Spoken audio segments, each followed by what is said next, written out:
Bueno, pues aquí seguimos, con los de contratación pública. Hoy estamos por la tarde y lo hemos hecho por la tarde porque Sergio Jiménez Meroño está en Toronto, en Canadá. Hoy sí que, pues eso, nos hemos ido lejos, virtualmente hablando, para contactar con alguien, que está también en el mundo de la contratación pública.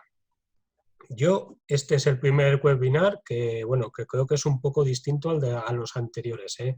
Nos hemos movido casi siempre en un plano jurídico, en el plano de las normas, interpretaciones jurídicas. Y, bueno, estuvo Daniel Masó, que nos habló de cosas de la UNE, las normas y estas, que bueno, también son normas, pero no son jurídicas, no son tan jurídicas. Y hoy estamos con la gestión del cambio. A mí es pues el tema pues más importante de todos, gestionar los cambios en contratación para hacer que lo que dice la ley, pues al final se haga. Sergio, yo creo que los que estáis por aquí lo conocéis, si no personalmente, seguro que lo habéis leído, habéis pasado por su blog. Es el editor del blog Analítica Pública, antes era Publidítica. Tiene un perfil versátil, es doctor en ciencias políticas, le pega mucho a temas de tecnología, en temas de inteligencia web, inteligencia artificial, no sé, yo creo que es una de las mentes privilegiadas que tenemos por aquí sueltas, una más, y poco más os puedo contar, que bueno, nos va a hablar de la gestión del cambio en los servicios de contratación, de bloqueo a héroes en cómodos pasos, en cómodos pasos. Como todos los días, pues eso, dejar las cuestiones en el chat y cuando acabe esto, pues Sergio, si puede, nos las aclara. Así que nada, Sergio, cuando quieras. Bueno, pues muchas gracias. Espero que se oiga bien.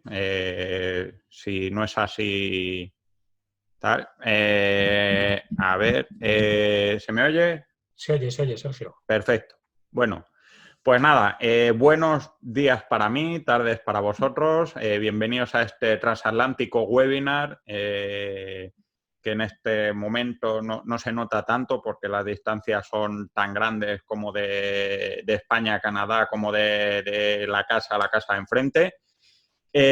Y nada, agradecer a Guillermo la invitación. Espero que esta charla, esta conferencia resulte de interés. Efectivamente es un poco atípica. Yo toco el mundo de la contratación de manera un poco colateral, relacionado con temas de transparencia, de gestión de procesos.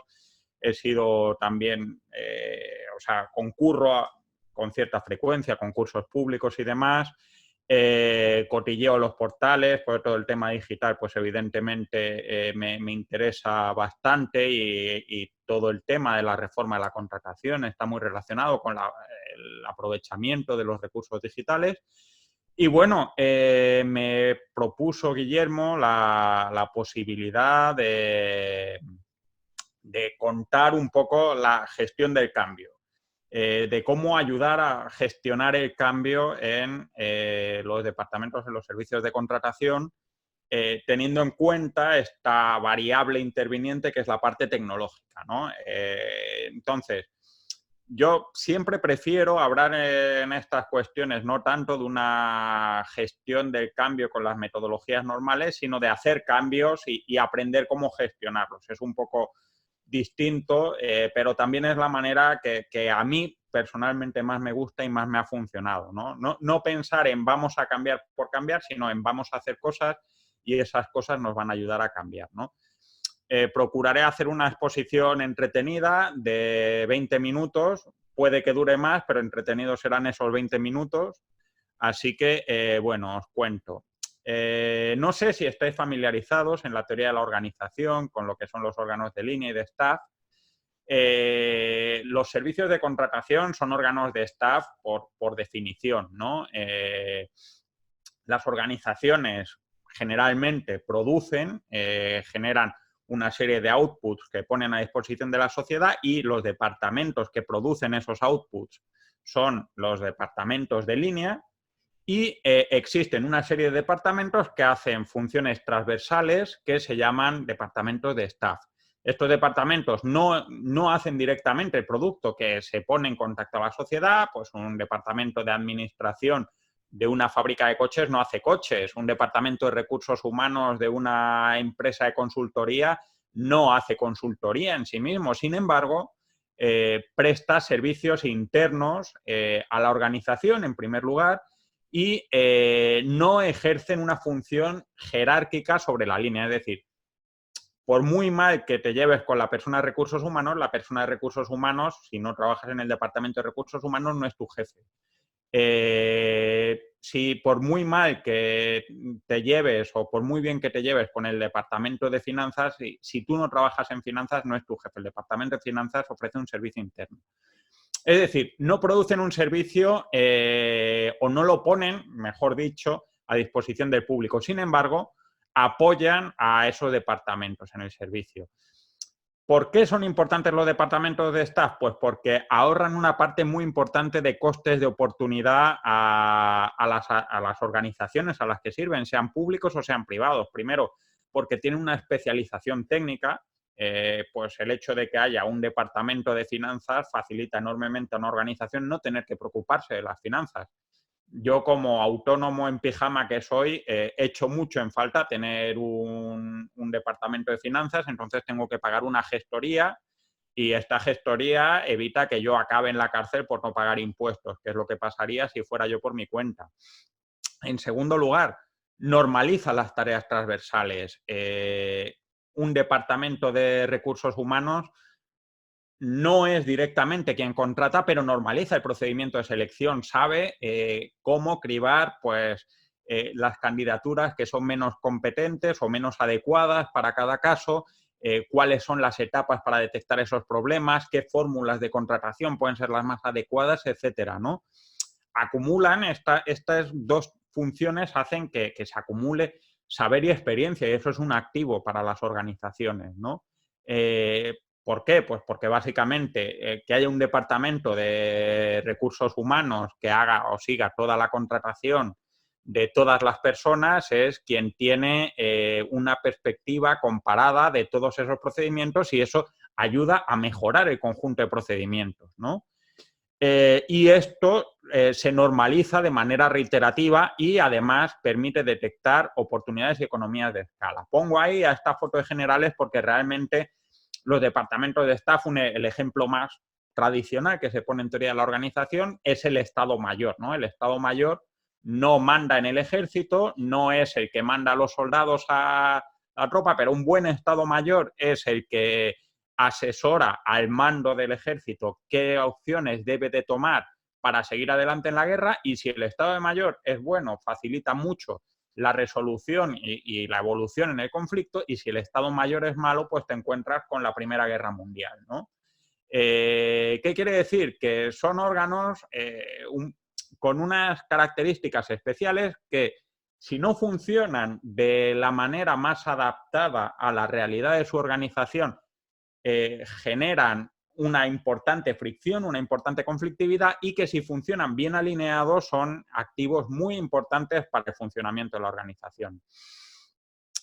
No sé si sabéis esta célebre frase de Spider-Man, que pobre Spider-Man está cansado de que se la digan siempre, de que un gran poder supone una gran responsabilidad. Los departamentos de staff, por un lado, presentan una serie de riesgos, ¿no? En primer lugar, afianzan el control interno de la organización y en teoría no es su función. Es decir, yo recuerdo que al final, cuando yo trabajaba en la universidad, la responsable de la secretaría de alumnos era la que al final tomaba las decisiones sobre un montón de cuestiones relacionadas con actividades estratégicas, que era la captación de alumnos.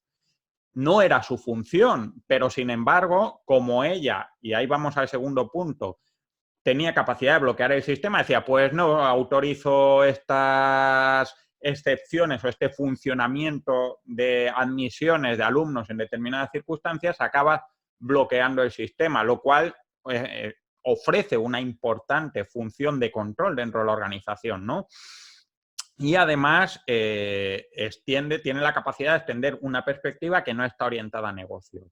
Es decir, si lo pensáis muchas veces, os podéis acordar de un departamento o de un área que no es pues, el departamento de finanzas. Yo recuerdo cuando trabajaba en una empresa, en una consultora grande, el departamento de finanzas tenía su propia hoja de cálculo para pasar los gastos de gestión de un proyecto, etcétera, etcétera, que era una hoja que en realidad nosotros no entendíamos gran cosa, que a ellos posiblemente les fuera muy útil, pero que suponía una cantidad enorme de horas de trabajo a todo el mundo, ¿no? Yo me acuerdo que el viernes por la tarde era el día en que todo el mundo se dedicaba a imputar horas y gastos de proyectos a la empresa. Pensad, una empresa de 100 y pico personas, trabajando esas 100 y pico personas 4 horas a la semana, todas las semanas que no están de vacaciones, para normalizar un procedimiento que era totalmente antiintuitivo e incómodo. Pensar la cantidad de dinero que supone eso, ¿no? Sin embargo, es un riesgo, pero también una gran oportunidad. Ofrece una visión de transversalidad que optimiza los procesos en términos generales, pues por ejemplo, una mejora en el procedimiento de contratación de personal o de compra pública, como es el caso que nos ocupa, facilita enormemente que no se cometan errores reiterados en una organización una y otra vez, una y otra vez y una y otra vez, ¿no? Pues por ejemplo, el hecho de que yo, cuando tenía que ir a ver a un cliente, me dijeran que era fundamental que para que fuera a ver un cliente tuviera que darme una autorización de un pago, etcétera, etcétera, era un tema que a mí era un aprendizaje que yo no había hecho, pero el departamento de finanzas tenía un conocimiento especializado que decía que si no hacíamos eso podíamos tener problemas de cara a los pagos. Esto en el tema de la contratación es más que evidente. Cuando hay una contratación de una técnica o de un elemento que es específico, que el área de negocio tiene muy controlado, pero que no tiene una visión transversal de cuáles son los problemas típicos de contratación, pues todas estas cosas de que una candidatura, una oferta esté mintiendo o esté siendo demasiado generosa o esté ofreciendo, pues ese tipo de cosas no las ve el negocio específico, no las ve el departamento en línea, pero sí el departamento de staff. Los cambios que aplicas a un área que tiene un alcance transversal tienen un impacto multiplicador en este elemento, ¿no? Pensarlo, si mejoramos el procedimiento de contratación, si agilizamos los plazos o el tratamiento de ofertas o el tratamiento de datos, eso no afecta exclusivamente al departamento de contratación, afecta a todos los departamentos. Si la hoja de cálculos de imputar horas y viajes de gastos de proyecto de la empresa en la que yo trabajaba hubiera estado bien diseñada, estaríamos ahorrándonos pues 4 horas de trabajo a 100 y pico personas que trabajaban en la organización todos los viernes, de todas las semanas, de todo el año. Pues imaginad la liberación de recursos que supone, ¿no? Y esto supone una mejora evidente del desempeño organizativo.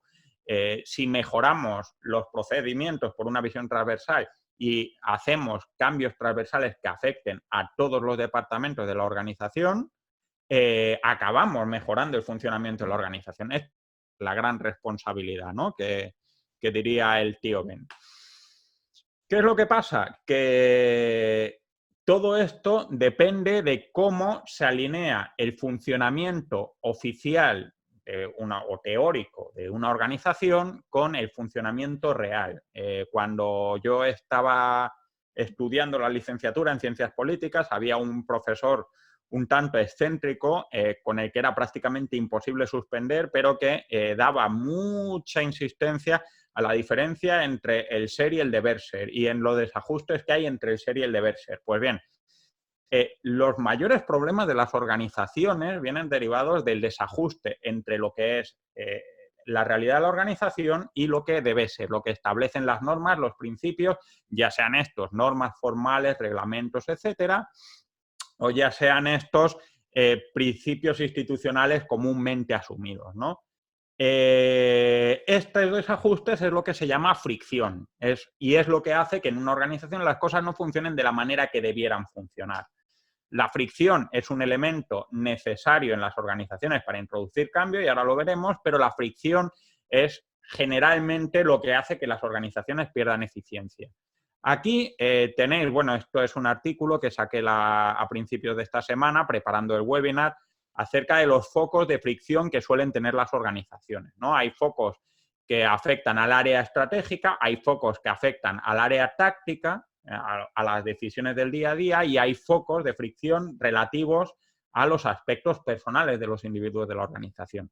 Por otro lado, la fuente de los conflictos pueden ser o bien por la prescripción normativa, o bien por las herramientas que se utilizan para trabajar, o bien por los procesos que se realizan dentro de la organización o por la cultura. Quedémonos con que hay una serie de focos de fricción que son los típicos de los departamentos de staff y en concreto aplicables a los departamentos de contratación, a los servicios de contratación. En primer lugar, nos encontramos con problemas relativos a la toma de decisiones que no siempre está asumida o reconocida. Es decir, hay veces que la toma de decisión que está planteada o que está explicitada por un departamento o por la dirección de la organización no está asumida por los órganos responsables, ¿no? Esto lo encontramos, pues, por ejemplo, con nuestro querido contrato menor, ¿no? Hemos dado el salto a que no se quiere contrato menor, no se quiere contrato menor y hay una decisión, pero esa decisión no ha sido asumida por la mayoría de las organizaciones o por una parte muy importante de las organizaciones.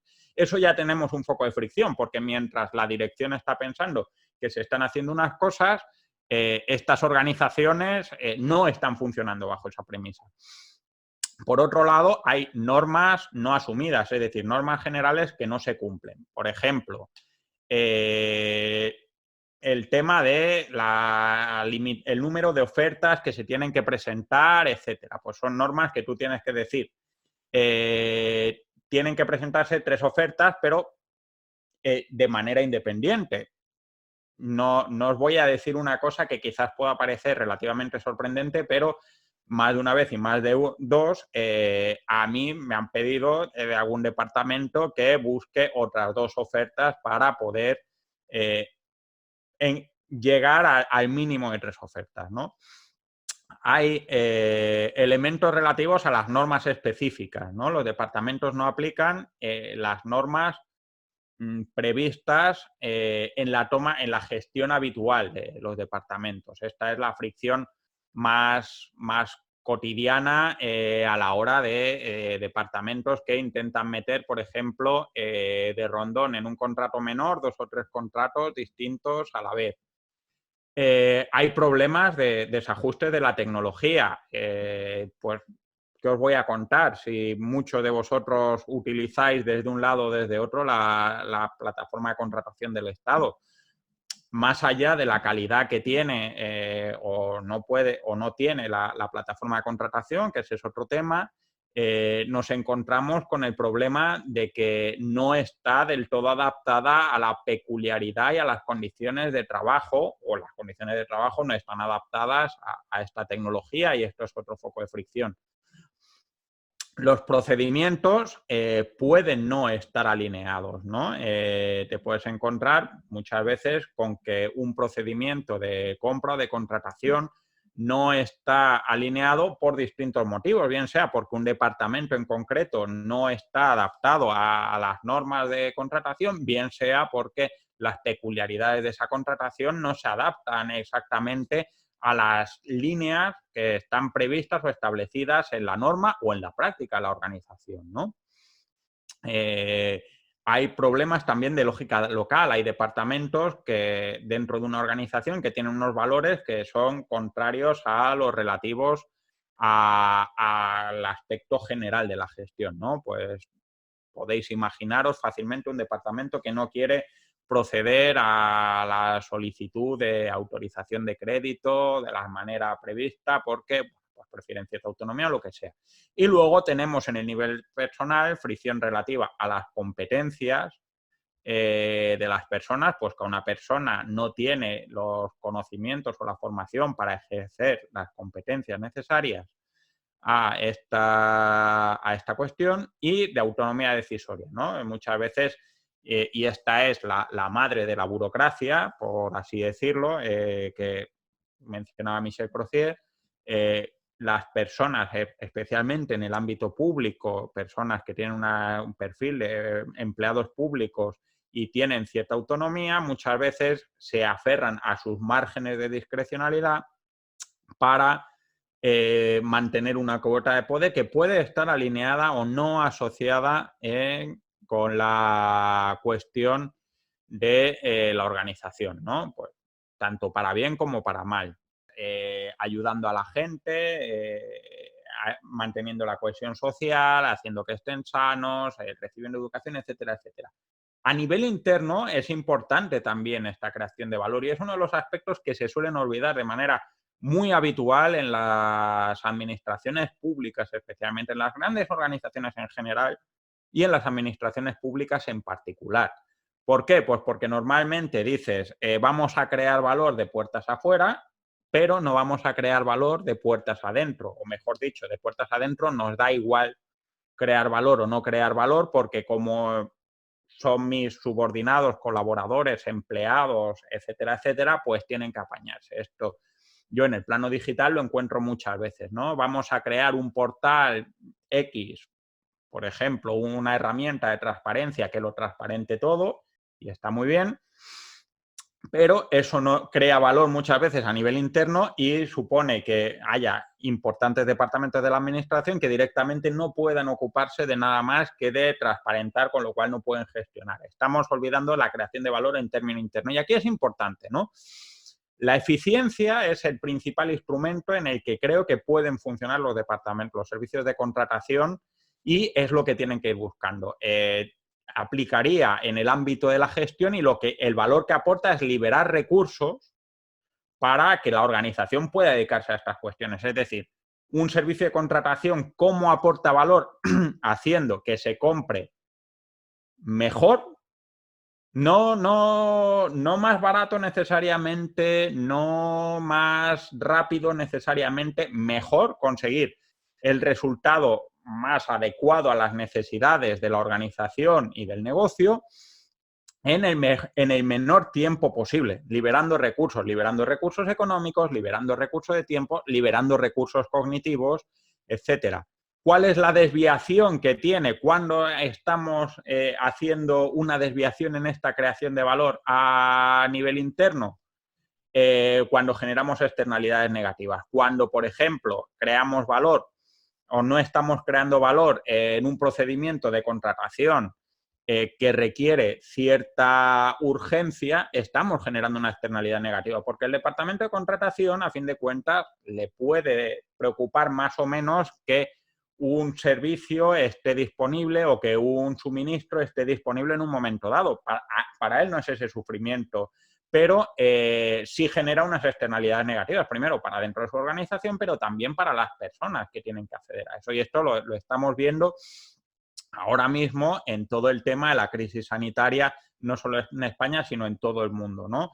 La compra de materiales sanitarios en un entorno hipercompetitivo e hiperdividido, si no tenemos una capacidad de hacer esto de manera eficiente, adecuada y rápida, se está pagando en tener menos materiales o materiales de peor calidad. Y esto lo estamos viendo, ¿no?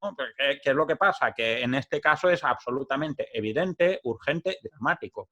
Pero en condiciones normales esto pasa con bastante frecuencia. ¿Qué supone esto? Pues mirad, para los empleados y empleadas públicas supone mejorar la eficiencia, potenciar la autonomía y la creatividad. Para la ciudadanía supone ahorro de tiempo y de dinero. A veces esto es absolutamente urgente, como acabamos de decir. Y para la sociedad civil una reducción de costes de oportunidad y aumento de beneficio. Bien. Aquí tenemos un pequeño esquema de lo que yo veo que es el mapa de los servicios de contratación como proveedor interno. Pensad que yo estoy hablando de todo esto no como el servicio de contratación como un departamento dentro de una organización, sino como un proveedor interno que tiene distintos clientes, internos y externos, pero sobre todo internos. El servicio de contratación tiene una relación con el órgano gestor que plantea las necesidades y le devuelve la tramitación de ese contrato. Tiene una relación con la intervención a la que le envía la documentación para autorizar todos los gastos y demás y pagos, y de la que recibe esa autorización. Del servicio jurídico presenta las características o condiciones, especialmente cuando son originales o complejas, y recibe esos informes necesarios. De la dirección del órgano envía la información de qué se está contratando y recibe el control. Y finalmente, de cara a la sociedad, y por eso tiene un color distinto, de cara a las empresas, recibe las ofertas y las consultas y le envía la orientación, la guía y ese procedimiento. Aquí tenemos los focos de fricción. Tenemos que de cara al órgano gestor, la fricción está relacionada con la consecución del recurso, ¿no? La fricción no es ni que no me tramites el expediente ni que no me mandes los papeles, es que no se consigue el recurso. La fricción con la intervención es la gestión legal y formal de ese presupuesto, ¿no? ¿Qué os voy a contar? Basta con que os paséis por Twitter 10 minutos y todos sabemos todas las fricciones que se generan entre la intervención y el resto de la organización, entre la intervención y las organizaciones públicas, entre la intervención y los servicios de contratación en general. Ojo, esto no quiere decir, y por esto hablo de fricción y no hablo de conflicto, que la intervención sea mala, que se haya comido nuestros deberes ni nada. Quiere decir que la intervención tiene una lógica propia, el servicio de contratación tiene una lógica propia y que esa desalineación genera una fricción que se paga muchas veces en cuestiones de tiempo, en cuestiones de recursos, en cuestiones de eficiencia y desde luego en un malestar emocional grande. Con los servicios jurídicos pues tenemos problemas de la búsqueda de la forma adecuada, ¿no? De la fórmula adecuada. Con la dirección del órgano la fricción surge en cuanto a la gestión adecuada y con las empresas el foco de fricción es la consecución del contrato. Quiero señalar que he simplificado todo esto en una frase porque es muy fácil cuando vives inmerso en una cotidianidad como es la de un servicio de contratación que nos fijemos en el detalle, en que digamos, pues mi fricción con el órgano gestor es que no estoy tramitándolo bastante rápido. Pero eso es desviar la parte mayor de la pregunta y la parte mayor de la pregunta es qué es lo que quiere conseguir y qué es lo que tengo yo que proporcionar y qué es lo que yo necesito que me dé. Es decir, fijémonos siempre en la unidad, en el mínimo producto viable que le estamos ofreciendo perdón, a esas personas. ¿Vale? El cambio, ¿cómo se hace el cambio? Pues el cambio es un proceso gradual y para mí, como os decía al principio, no es algo en sí mismo que tenga mucho sentido planificar. Mi experiencia es que he visto tantos sufrimientos y tantos fracasos en proyectos de vamos a gestionar el cambio de por sí, que al menos desde mi experiencia o mi manera de trabajar es ir haciendo cambios y esto es lo que acaba generando el cambio. ¿Bien? El cambio empieza por una primera etapa en la que se forma un equipo o equipos que llevan el cambio y luego vamos juntando elementos de distintas metodologías. Generar una empatía con el cliente o clientes internos y externos con los que nos realizamos, priorizar cuáles son los temas en los que trabajamos, idear la solución, validar lo que planteamos e implementar. Y luego volvemos a empezar. Vamos a empezar por el equipo. El equipo, decía, he puesto ahí una foto de una pizza, vosotros estaréis a la hora del café, pero para mí es un sufrimiento porque todavía no he comido. Decía Jeff Bezos, que es posiblemente el gran ganador económico de esta crisis, el señor Amazon, que ningún equipo de trabajo debería ser tan grande como para que no pudiera cenar con 2 pizzas. ¿Bien? Yo para mí, mis mayores fracasos en proyectos de gestión están relacionados con el tamaño del equipo de trabajo. Un equipo de trabajo tiene que ser pequeño, de 4 a 6 personas, debe implicar a alguien de la dirección y esto quiere decir a alguien que sea capaz de tomar decisiones que sean efectivas, una persona responsable de contacto con el órgano o los órganos gestores, es decir, que conozca al cliente interno, una persona que tenga experiencia en atención con los licitadores, con las empresas, y una persona que lleve la gestión económica. Yo creo que con esto tenemos para empezar, y este debería ser el equipo. ¿Por qué? Porque está abarcando los principales focos de conflicto y de relación, ¿no? ¿Cuáles son las reglas fundamentales del equipo? Pues primero, que la estructura puede variar, podemos tener unos pocos más, podemos tener algunos pocos menos si encontramos que se superponen perfiles, pues por ejemplo, que quien lleve la gestión económica y la atención a licitadores o la gestión económica y el contacto con el órgano gestor sea el mismo, ¿vale? Podemos tener menos, pero estos perfiles tienen que estar. Alguien que pueda tomar decisiones, alguien que conozca a los clientes internos, alguien que conozca las reglas económicas y alguien que conozca a los clientes externos. Las decisiones tienen que apuntar a la convergencia. Esto quiere decir, aunque haya una persona en la dirección, las decisiones no las debe tomar esa persona de por sí, porque entonces, ¿para qué queremos un equipo? Tendríamos un consejo de sabios, pero no sería un equipo de trabajo. Las decisiones no tienen por qué ser de unanimidad ni de consenso, porque no siempre vamos a alcanzar el consenso. Yo creo que os mentiría si os dijera que todas las decisiones en todos los proyectos, en todos los puntos, se pueden tomar por consenso, porque no es mi experiencia y no creo que haya un escenario que sea así. Y es más, os diría, y esto saca un poco mis recuerdos de cuando me dedicaba más a la política formal, es que cuando algo no encuentra conflicto o no encuentra tensión entre los miembros, es que no es un tema lo bastante importante. O sea, si a mí me preguntas ¿qué vas a cenar mañana? Y me das 4 opciones y te digo, me da igual, es que realmente me da igual y por lo tanto es muy fácil que llegue a un acuerdo. Ahora, si yo tengo muy claro lo que quiero cenar mañana y tú quieres cenar otra cosa, vamos a tener un conflicto. Y es bueno que haya un conflicto, pero hay que moverse en un conflicto creativo, en buscar soluciones y no en enconarse en los orígenes. Y la última regla es que no hay ideas ni estúpidas ni absurdas. Muchas de las soluciones que son ahora mismo fundamentales vienen de fruto de una idea que parece absurda, estúpida o de contingencia. Fijaros una cosa. La historia de los teléfonos móviles está muy relacionada con un aparato que salía en la serie de Star Trek en los años 60, que se llama el tricorder, que utilizaba, pues salía el Capitán Kirk o el señor Spock y decía, sacaba así una pantallita y decía, el ordenador me dice, el tricorder me dice que hay tantas formas de vida y tal.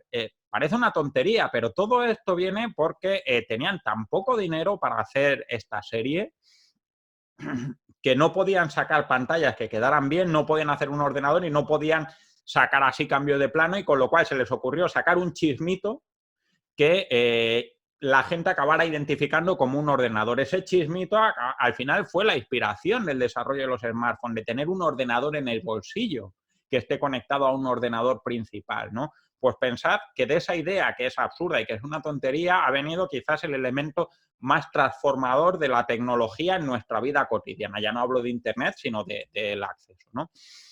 La gestión del cambio, como decíamos, en sí misma es un proceso de ideación en el que buscamos un concepto, de investigación en el que pensamos qué posibles soluciones, de diseño de la solución que tenemos, de construirla y prototiparla, de lanzarla y de mejorar. Vale, yo soy analista, esto es una cuñita, pero siempre hay que medir para mejorar. Es muy difícil mejorar sin medir, es muchas veces fruto o bien de medir sin darnos cuenta. Por ejemplo, es como cuando mi mujer estoy cocinando y me dice echa una pizca de sal. Para mí una pizca de sal es charloteo, no sé qué es una pizca de sal, a mí que me hablen en gramos o lo que sea. O es simplemente chiripa. Si no hay medición más o menos formal, no hay comparación, y si no hay comparación, no hay aprendizaje por la experiencia. ¿Por dónde empezamos? Empezamos por la empatía. La empatía es ponernos en los pies de otra persona. Aquí tenemos un mapa de empatía, es un documento muy habitual que se utiliza en Design Thinking, sobre todo para pensar qué le podemos ofrecer a la gente para ofrecerle una solución, ¿no? Pues tenemos, en primer lugar, la persona con la que estamos empatizando. Yo pondría uno por cada uno de esos agentes críticos que hemos tenido, que hemos señalado, pero, si me permitís el consejo, no seáis genéricos. Imaginaros una persona, no tiene que ser la persona real que haya en la intervención o en el servicio jurídico o en un empresario concreto, pero imaginaros una persona concreta, con una edad, con una experiencia, con un punto de vista más o menos concreto, porque eso, aunque sea parcial, va a ser más fácil de llegar a conclusiones concretas.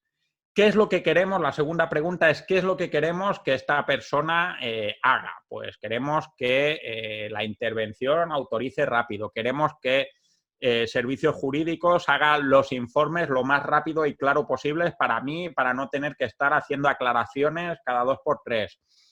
¿Qué es lo que estas personas ven de nuestro trabajo? ¿Qué ven? ¿Ven que tardamos mucho? ¿Ven que tardamos poco? ¿Ven que estamos tocándole las narices pidiendo X documentos, una memoria explicativa, qué tal? ¿Qué es lo que dicen? ¿Qué es lo que dicen? No solo a nosotros, sino a otras personas. Y aquí también hay Radio Macuto. Es lo que dicen, ya están aquí los capullos de contratación haciéndonos no sé qué, o ya está aquí la intervención amargándonos la vida, etcétera, etcétera. Eso nos está marcando los puntos de dolor que tiene.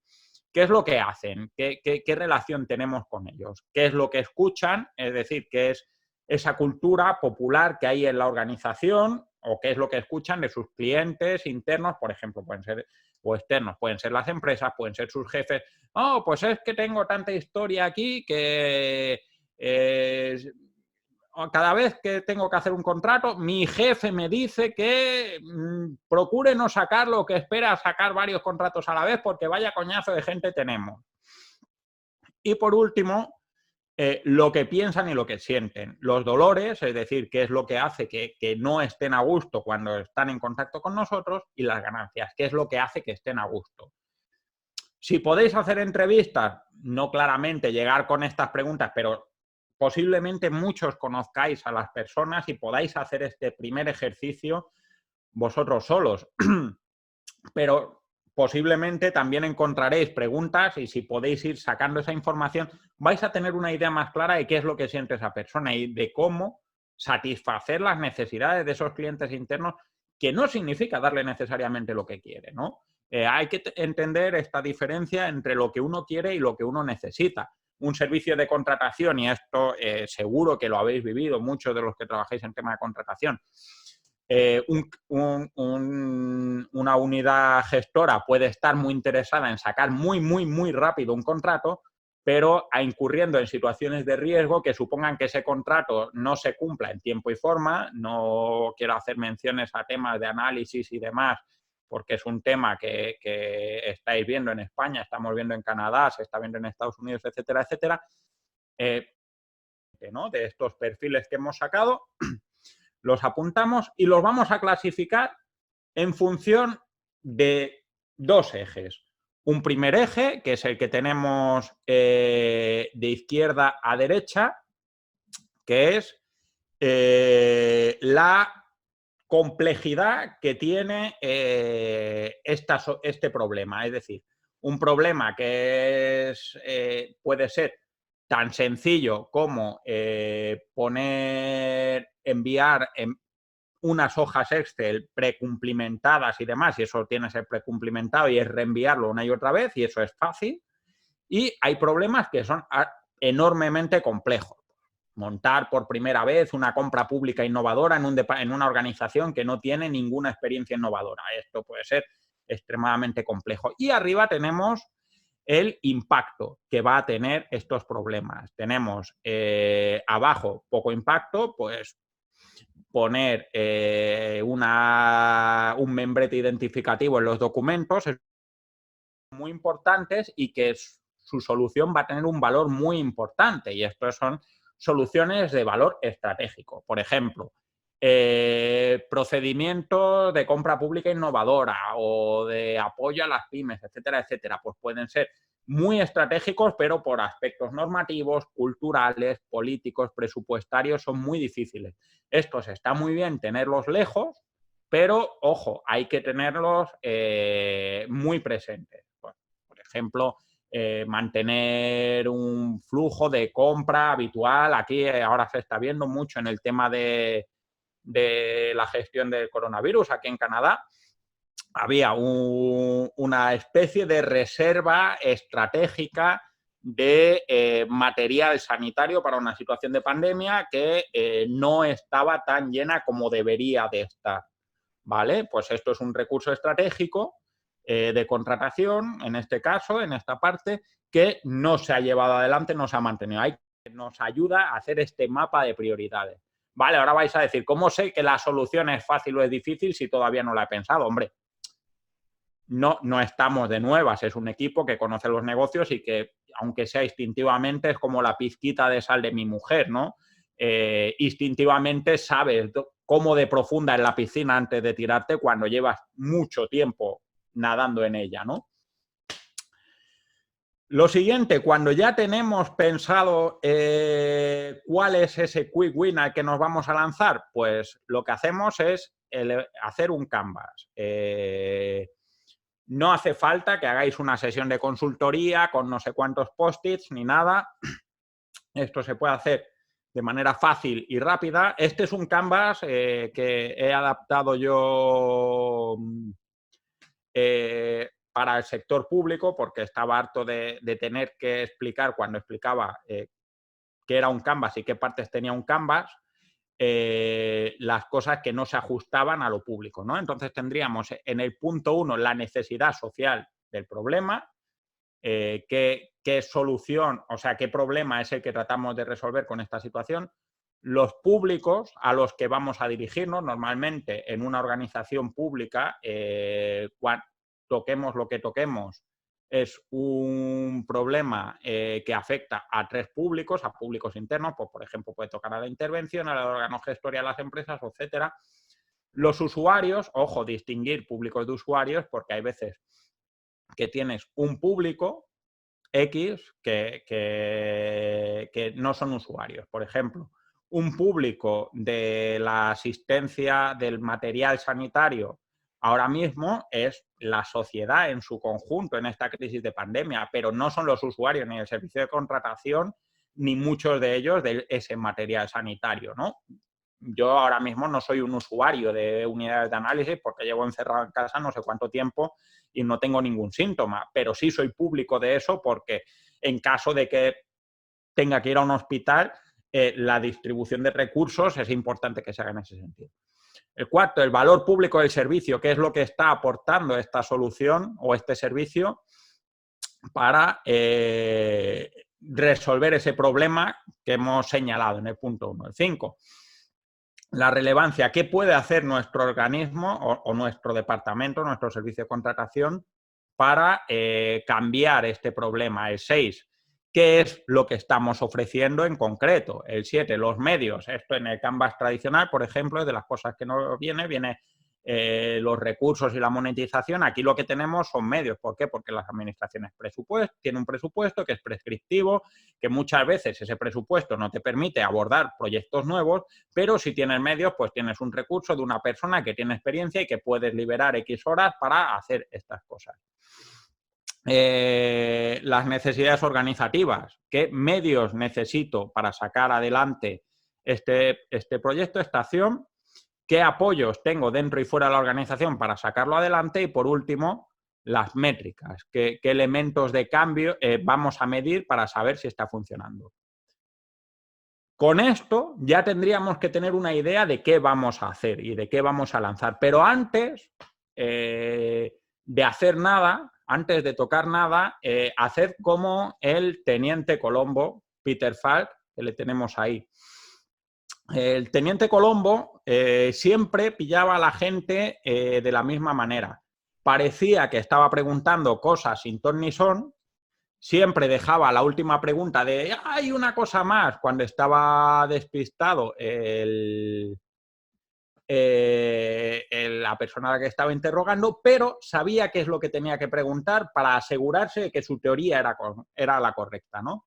Pues eso, antes de tirarnos al monte, antes de empezar a hacer un proyecto, cogemos a ese público al que queremos ofrecerle el cambio y les explicamos atentamente cuál es el problema que hemos detectado, cuáles son las causas que creemos que lo originan, qué idea tenemos de cómo solucionarlo, cuál es esa elección, por qué hemos tomado la elección de solucionarlo así y qué es lo que esperamos conseguir.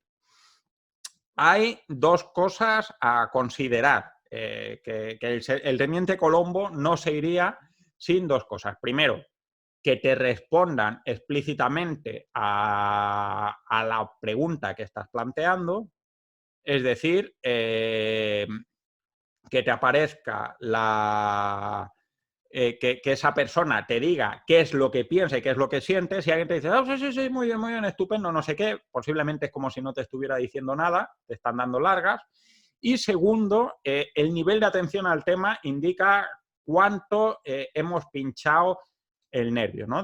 Yo tenía un compañero de trabajo que decía que el máximo nivel de éxito en la comprobación de una teoría era cuando la persona con la que hablabas rechazaba una llamada de móvil. Dice, si tú estás hablando con alguien, contándole un proyecto y esa persona rechaza una llamada de móvil, es que has pinchado el nervio. Si coge el móvil, es que tu solución puede ser buena, pero no es lo bastante interesante para él, al menos tal y como la estás contando. Una vez que hemos hecho esta comprobación y que hemos hecho el proyecto de cambio, no he sido genérico, o sea, no he sido concreto en esto porque hay cientos de proyectos que podéis hacer, desde una guía de procedimiento, a mejorar un portal, a hacer una Wikipedia, a hacer un canal de WhatsApp o de Telegram para aclarar dudas a la gente. Cualquier historia que se os ocurra. No quiero limitaros porque la gracia de esto es que encontréis el recurso que necesitáis. Pero lo que sí es que hagáis lo que hagáis y una vez que hayáis visto que el sistema genera atención, lanzar, fijaros, unas condiciones para lanzar este cambio o esta nueva herramienta que estáis lanzando. Aquí a la derecha de la pantalla tenéis una comparativa de lo que suele ser el ciclo de vida de un producto en términos ideales de marketing, que tiene una etapa de introducción, de crecimiento, de madurez y de declive, y lo que suele ser el ciclo de vida de un producto cuando este producto, este cambio, esta gestión no está ni promocionada, ni comunicada, ni movida. Tiene una pequeña recepción en la introducción y luego se queda muriéndose en la miseria en un rincón. Es decir, si por ejemplo hacéis una guía de pasos para presentar información acerca de contratos públicos, no la dejéis en la intranet y os olvidéis, porque entonces vamos apañados. O sea, dejarlo en la intranet es como dejarlo en la segunda página de Google, como si no existiera, ¿vale? Es pasárselo a la gente, mandar actualizaciones cuando esté, cuando alguien mande una duda le dice, sí, esto está aquí y lo tienes en esto, y luego verás que vienen estas páginas. ¿Cómo hacemos un lanzamiento? Pues primero, pensar cuándo va a estar el servicio, el cambio o lo que hayamos hecho lo suficientemente maduro para lanzarlo, ¿vale? Y detectar cuál es el servicio y el público al que nos dirigimos. Es decir, tú dices, vamos a sacar una guía de pasos para realizar un contrato para órganos gestores. Muy bien. ¿Cuál es nuestro público? ¿Todos los órganos gestores de toda la organización? Pues eso, en algunas organizaciones es algo controlable y en otras organizaciones es como una legión infinita, ¿no? Con lo cual, yo os diría que cojáis un grupo pequeño, pues a lo mejor los órganos gestores que más presenten o los órganos gestores que tengan más conflictos o lo que sea. Un conjunto mínimo de gente a la que dirigirte. ¿Por qué? Porque vas a poder medir más rápido, vas a poder tener retroalimentación más rápida y vas a poder centrar toda tu comunicación en ellos. Establecer una lista de tareas y responsables para lanzarlo, es decir, lo que os digo, no lo dejéis en la intranet, simplemente invitáis a la gente o le mandáis el documento, le mandáis un PowerPoint, habláis con ellos, vais a visitarles, se lo explicáis lo que sea, estableced una lista de tareas y quién la hace. Los lanzamientos, o sea, hay una cantidad enorme de proyectos que mueren en su mismo lanzamiento. ¿Por qué? Porque requieren un acompañamiento y los acompañamientos requieren responsables. Hay que explicar claramente qué es lo que hace, en qué consiste y qué es lo que pretende lograr. No lleguéis y dejéis un recurso, lancéis un cambio sin explicar qué es lo que es, porque entonces la gente no va a saber qué medir, qué utilidad tiene ni nada. Y establecer un ciclo de feedback, fundamental. Medir o facilitar a la gente, ¿no has entendido algo de esta guía? Por favor, escríbenos o mándanos un correo o cuéntanos o llámanos por teléfono, lo que sea. Por poner un ejemplo, ¿no? Esto va a hacer que la guía crezca. Es una pesadez, el feedback es pesado, el feedback es doloroso, porque hay veces que la gente además no es muy cariñosa dejando el feedback y a nadie le gusta que critiquen un proyecto en el que ha trabajado, más o menos, creedme, que lo sé, pero hay que ser lo suficientemente sensatos como para pensar que si te gusta mucho un proyecto y tu esfuerzo, la mejor manera de honrarlo es respetando o tratando de hacerlo lo mejor posible. Y luego vienen, por último, las iteraciones. Aquí tenéis al señor Miyagi con Daniel LaRusso, que se convirtió de carne de cañón a super karateka repitiendo cienes y cienes de veces dar cera y pulir cera a todos los coches que tenía el señor Miyagi. Iterar es la única manera de conseguir que los proyectos salgan bien. No voy a decir esto de arriésgate y falla, que no pasa nada. Arriésgate y falla y será un horror y será incómodo. Pero lo que tienes que hacer es que si te arriesgas y fallas, que es una cosa que es probable que pase, tomes nota y aprendas y mejores, ¿no? ¿Cómo iteramos? Pues primero, fijamos las métricas de éxito y de fracaso. Esto es muy importante. ¿Por qué? Porque normalmente fijamos métricas de éxito. Tú dices, pues yo si consigo que haya menos llamadas de atención, o sea, de dudas con contratos públicos, por ejemplo, de órganos gestores para presentar un contrato, tendré éxito. Pero muchas veces no mides la línea de un fracaso y hay muchas maneras de no tener éxito que no son fracaso, pero hay maneras de no tener éxito que además son un fracaso y que nos indican que la cosa está mal. Es decir, si tú lanzas una guía para orientar a la gente a la hora de presentar procedimientos para lanzar un contrato público y dices, quiero tener muy pocas llamadas y tienes las llamadas de duda multiplicadas en un 1000%, por ejemplo, pues es un fracaso. O sea, chico, lo has hecho rematadamente mal y es una lástima y te pondrás rojo de vergüenza y de dolor, pero tienes que replanteártelo. Es importante, es muy importante tener métricas de fracaso. Muy, muy, muy importante, porque no es lo mismo que las cosas no te salgan bien que te salgan mal. Creedme. Establecer mecanismos y periodos de revisión. Aparte de que aparezcan crisis, pues pensad que cuando lanzas esta guía, por ejemplo, dices, pues voy a revisar cómo van las dudas y cuánto estamos tardando en gestionar los contratos y cuántos correos tenemos de devolver, te falta este documento, no sé qué, no sé cuánto, de aquí a 2 meses. Fijar los plazos de revisión, porque si no te fijas un plazo de revisión es muy probable que no revises, ¿no? Y eso es un problema porque entonces no sabes si estás yendo bien, mal o absolutamente mal. Definir también el siguiente periodo para la siguiente iteración de nuevos cambios. Cuando digo iterar no quiere decir mira a ver si está bien y si está bien déjalo así. Quiere decir mira a ver si está bien, mira a ver qué es lo que no está tan bien y de lo que no está tan bien vuelve a priorizar con este esquemita de problemas wow y fuá y todo esto para decidir cuáles son los siguientes pasos. Pues dices, uy, la guía va muy bien, pero hemos visto que en la página en la que explicamos la memoria para explicar tal requerimiento del contrato, está generando problemas porque la gente nos está mandando las memorias explicativas sin tal tipo de contenido. Pues eso ya lo metes en la siguiente iteración, ¿no?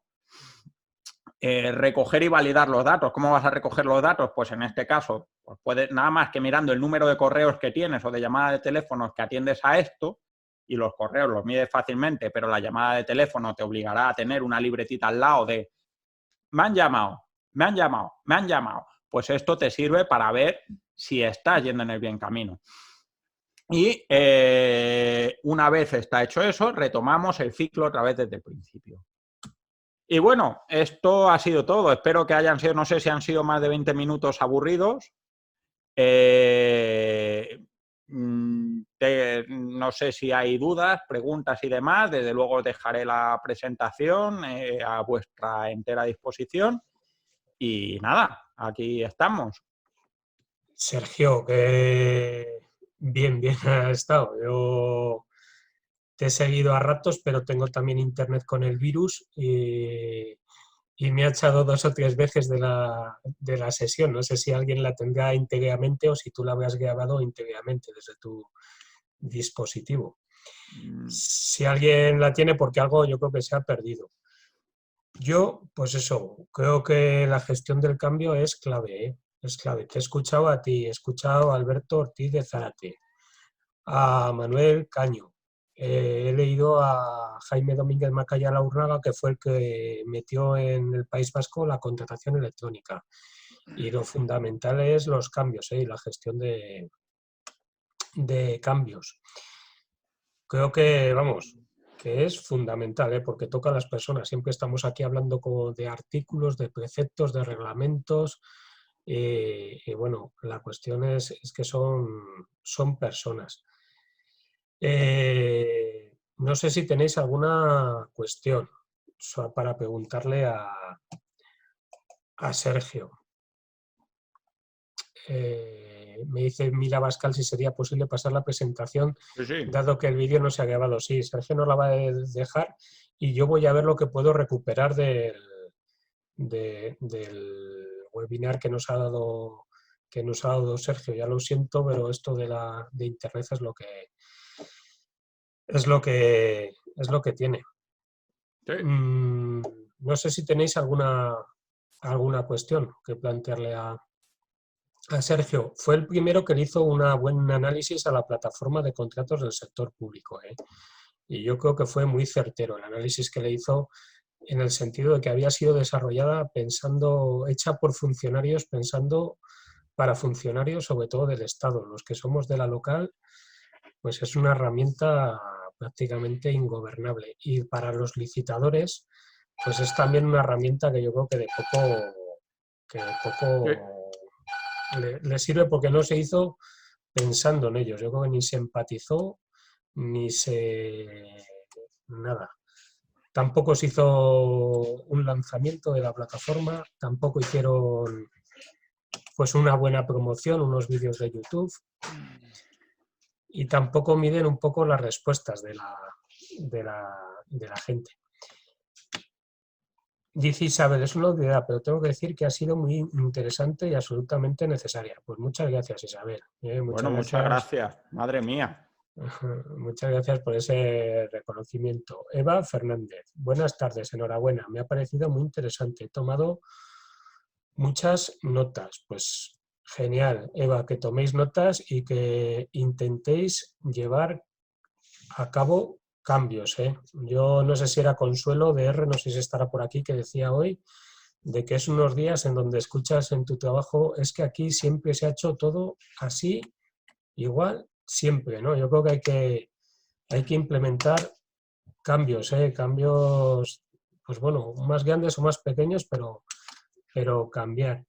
Dice por aquí Carolina, muy inspiradora, muchas gracias, Mar. Aparecen los participantes que Manuel Caño también está grabando. Sí, le he dicho a Manuel a ver si podía grabar, pero ha empezado a grabar a mitad de la sesión. Sergio, ¿tienes pautas generales, una receta mágica para tratar con los empleados públicos resistentes a los proyectos de cambio? Bueno, es y una si pregunta... lo puedes ilustrar con una serie de porque bueno, Sergio también es un especialista en Bueno, series y en bueno, vamos a fotografía. ver. A ver, hay gente resistente al cambio y esto es una cosa, lo mismo que decía que no puedes esperar que siempre haya consenso, no puedes esperar que no haya gente resistente al cambio. Hay gente resistente al cambio. También es cierto que creo que muchas veces es una posición demasiado cómoda de acercarte a decir, pues este es un resistente al cambio. Muchas veces en ese cajón metemos a gente que no está viendo precisamente esas fricciones internas que aparecen dentro del plan que estamos lanzando, ¿no? Pues fijaros, por ejemplo, tú dices, pues los taxistas son resistentes al cambio con el tema de Uber. Dicen, no es que sean resistentes al cambio, es que directamente es su línea de negocio, ¿no? ¿Qué quiere decir? Que hay gente que es totalmente refractaria, en mi experiencia, en mi opinión, son los menos, y que muchas veces lo que necesitamos es intentar entender y comprender en qué es lo que no estamos ofreciendo o qué es lo que estamos quitando o qué núcleo de dolor le estamos generando a mucha gente que consideramos que es resistente al cambio, ¿no? Porque muchas veces es eso, ya os lo decía, es muy habitual encontrar en fricción, que se considera mucho en el mundo digital sobre todo, que hay que eliminar las fricciones externas, pero que no se suele tener en cuenta el cambio en las fricciones internas dentro de un departamento, dentro de una organización. Y esto es una cosa muy a tener en cuenta. Bueno, pues en cuanto a series, pues no sabría decir... Es muy habitual, pues por ejemplo, en las series de espías, en 24, en Homeland, tú te crees que una persona es la mala y no es que sea la mala, es que no tiene toda la información o tiene un interés diferente de las personas, pues la serie de abogados, ¿no? De las personas que están en el resto de tal. Y hay que buscar ese punto o de acuerdo o de cooptación o lo que sea. Luego es verdad que hay veces que hay gente que es así, pues lo mejor posible es, no voy a decir aislarle, porque entre otras cosas es hasta delictivo, sino mantenerle lo más aparte de ese proyecto en concreto, del punto en el que puede bloquear más ese proyecto. Más allá de eso, pues no hay milagros, ¿no? O sea, ya digo, hay gente que es así. Más dudas. Inmaculada. Gracias y motivación para todos. José Agustín Eslava, muchas gracias por el esfuerzo y muy interesante. Mira Bascal Torres, estoy de acuerdo. Lo de la iteración me preocupa en una administración. ¿Nos convierte en pesados? A ver, nos convierte en pesados si la iteración es falsa, ¿no? Pensad, por ejemplo, que si tú dices vamos a lanzar una nueva versión de la guía y la nueva versión de la guía, por ejemplo, en este ejemplo que estamos poniendo, lo que tiene es 3 comas más, pues sí eres un pesado. Pero si tú dices vamos a lanzar una nueva versión de la guía en la que vamos a poner más claros los esquemas o lo que sea, no eres un pesado, estás ofreciendo valor. Pensad en ese sentido dos cosas. Primero, las iteraciones, como os he dicho, pensad en un calendario de cuándo meterlas, pero también pensad en tratar cada iteración como un pequeño lanzamiento. Es decir, como os decía, antes de lanzar algo, considerad cuáles son las mínimas condiciones de valor que tienes que ofrecer al público. Pensad, mira, un ejemplo muy claro. Seguro, bueno, yo hace tiempo que no lo uso, pero no sé si sigue pasando en Windows o tal, cuando tú encendías el ordenador y siempre estaba Adobe actualizándose, ¿no? Y tú encendías el ordenador y siempre se está actualizando Adobe Reader y una y otra vez, pum, pum, pum. Y tú no notabas esa ganancia y al final acababas desinstalando. Yo acabé desinstalando Adobe porque estaba hasta las narices de Adobe estar actualizándose. Este es el problema, ¿no? Pensad que no es que iteréis todas las semanas, lancéis una nueva guía. Anotad una serie de cosas que van a aportar valor y cuando digas, pues cuando la guía tenga un cambio que veamos que es sustancialmente distinta, la volvemos a lanzar. Pero lanzad las iteraciones aportando valor para el público, porque si estáis lanzando iteraciones nada más que para cosas que vosotros no entendéis o no valoráis, pues mala cosa. Esto yo lo veo mucho, por ejemplo, en la diferencia entre Android y el iPhone, ¿no? El Android está cada 2x3 todos los días. Android está actualizando las versiones de no sé qué. A mí, personalmente, la mayoría de las veces me importa una leche, porque son actualizaciones que como usuario son transparentes para mí, son cosas de código, son cosas de seguridad y demás, que a mí me da igual. Apple normalmente no te dice cuando está actualizando las aplicaciones. ¿Me está aportando el mismo valor Apple que Android? Pues me está aportando en este caso más, porque me está informando cuando esa información es relevante para mí, que es nunca. A mí no me interesa que estén actualizando las aplicaciones, me interesa que la aplicación esté actualizada. Pues es la misma historia. Pensad, antes de lanzar una iteración de algo, si esa iteración está aportando valor para el público y en ese caso la lanzáis y si no, la guardáis hasta que las suficientes iteraciones que habéis lanzado sean lo bastante buenas como para que ya sea interesante para el público.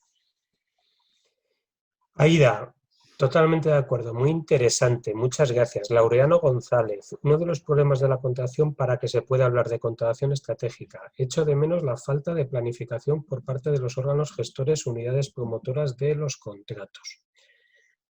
No se planifica, en la gestión se suele ir aquí te pillo, aquí te mato. Bueno, digo lo mismo, ¿no? De lo que hablábamos con el tema de la resistencia. Evidentemente, los órganos gestores muchas veces tienen problemas de planificación, por el motivo que sea, pero también pensar que muchas veces la planificación está condicionada por un presupuesto y que ahora mismo llevamos... ¿Cuántas prórrogas llevan los presupuestos generales del Estado y cuántas más van a tener?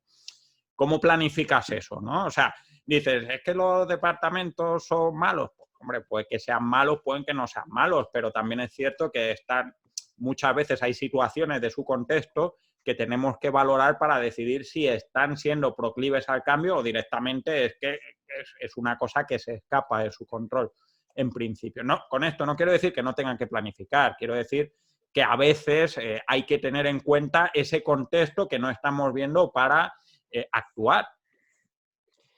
Te dice Mar aquí que no son fáciles los cambios. Y Mira Bascal dice, ¿consideras que es el momento del cambio? Que tenemos una oportunidad única ahora. Supongo que será el hilo de... Pues no lo sé. Desde luego hay muchas cosas nuevas que han pasado. Pues, por ejemplo, los webinars. Yo que siempre he trabajado desde casa me he visto muy poco con la gente normalmente y ahora desde que estáis todos encerrados, estoy encerrado con vosotros y hablo con mucha más gente, ¿no? Y esto es un cambio cultural que es importante. Que vaya a quedar o no, ahí sí que no tengo ni idea. Creo que habrá cosas que cambien y habrá cosas que no. Lo que sí que puede ser importante es que nos demos cuenta de que hay cuestiones estratégicas que hay que abordar y que hay que tener en cuenta, ¿no? Y que hay que confrontar. Eso, un poco de concienciación, ¿no? En el sentido de que una gestión es importante llevarla bien y mantenerla en funcionamiento y que hay que buscar soluciones efectivas. Eso yo creo que es la enseñanza más importante en términos reales. Luego que vayamos a hacer más cosas digitales y demás, pues mira, no lo sé. Ahora mismo no tengo ni idea porque hace 2 meses me parece en la antigüedad y de aquí a 2 meses me parece el futuro lejano. Simo te dice aquí, muy didáctico y diferente. A veces el problema se encuentra dentro de la propia administración. Personas que no quieren cambiar, enemistades y una falta de empatía, lo cual genera procedimientos largos. Muchas gracias. Y José Agustín Eslava, que te dice, buen ejemplo el de Homeland, sobre todo porque Carrie, que en este caso podría ser la técnica de contratación, acaba con serios problemas mentales. No, yo esta no la he visto, no. Yo me he quedado en Pablo Escobar Gaviria. Ahí estoy. Bueno, pues mira, no sé. Sí, a ver, el tema es un poco, pero pensad, Carrie es la que se vuelve loca, por así decirlo, pero Saúl, que es su jefe y brújula moral, es el que tiene generalmente empatía, no solo con ella, sino con el resto de la gente. y difícilmente Saúl llegaría lejos sin la dedicación de Carrie, pero difícilmente Carrie podría hacer todo lo que hace si no tuviera a alguien empático que diera la cara por ella y que explicara a la gente por qué lo que hace es importante, que también es una cosa a tener en cuenta. Bueno, Sergio, que en Canadá supongo que será hora de comer, aquí casi vamos, es hora de empezar a preparar las cenas. Oye, muchísimas gracias por todo, por tu Gracias tiempo, a tu vosotros. predisposición, por compartir. Esperemos compartir algún proyecto juntos, A ¿eh? ver, A ver si sale algún curso en el campus virtual o podemos hacer alguna cuestión, porque yo creo que se necesita implementar cambios en contratación y que sean más o menos exitosos para evitar males sabores de boca. ¿Vale? Así que nada, los demás, muchas gracias por atender. Yo voy a ver lo que puedo recuperar de esta grabación y con lo que sea, pues eso, la subo y os llegará a vuestro correo electrónico. La presentación que estáis preguntando nos la dejará Sergio y también la pondremos ahí en el blog, ¿vale? Así que claro. venga, Venga, gracias a todos. Venga, Sergio, cuídate por ahí hala, por Canadá. Venga, hasta luego. venga, hasta luego.